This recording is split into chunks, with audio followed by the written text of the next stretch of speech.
Magandang gabi, Pilipinas. Bayan nanawagan si Pangulong Ferdinand R. Marcos Jr. sa lahat ng Pilipinong pairalin ang bayanihan, pakikipagkapwa-tao at pagkakaisa sa panahon ng kagipitan na dala ng mataas na presyo ng langis.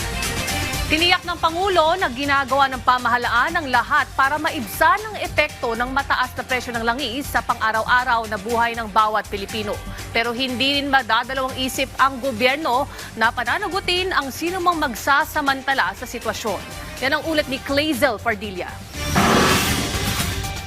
Malaki ang bawas presyo ang mararamdaman ng mga tsuper bukas.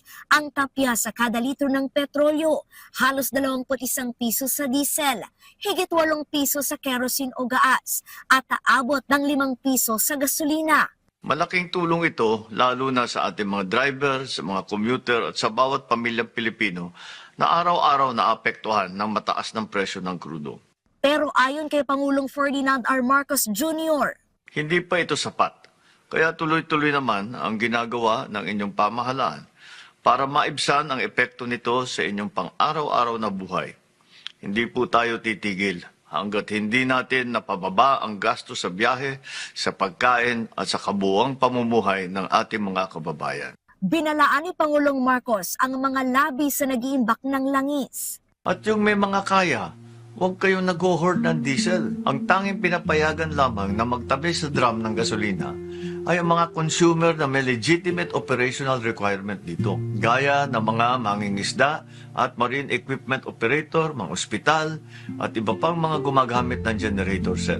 Apila ng Presidente. Huwag nyo ring ilalagay sa panganib ang mga kapitbahay ninyo. Sa paghahanap natin ng ginhawa, huwag naman sana tayong manlamang sa kapwa. Ayon kay Pangulong Marcos, ngayon ang panahon para pairalin ang bayanihan. Ginagawaan niya ng pamahalaan ng lahat, pero kailangan pa rin ang pagkakaisa at pagtutulungan.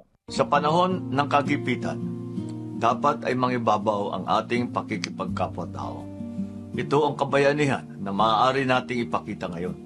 Sa mga susunod na araw, sabi ni Pangulong Marcos, iaanunsyo ang iba pang hakbang ng pamahalaan para maibsan ang bigat ng mataas sa presyo ng langis. Una riyan, na mahagi ang gobyerno ng 5,000 pisong fuel subsidy, libreng sakay at diskwento sa tren. Ngayong linggo, aarangkada na rin ang diskwento sa diesel sa mga gasolinahan at service contracting program.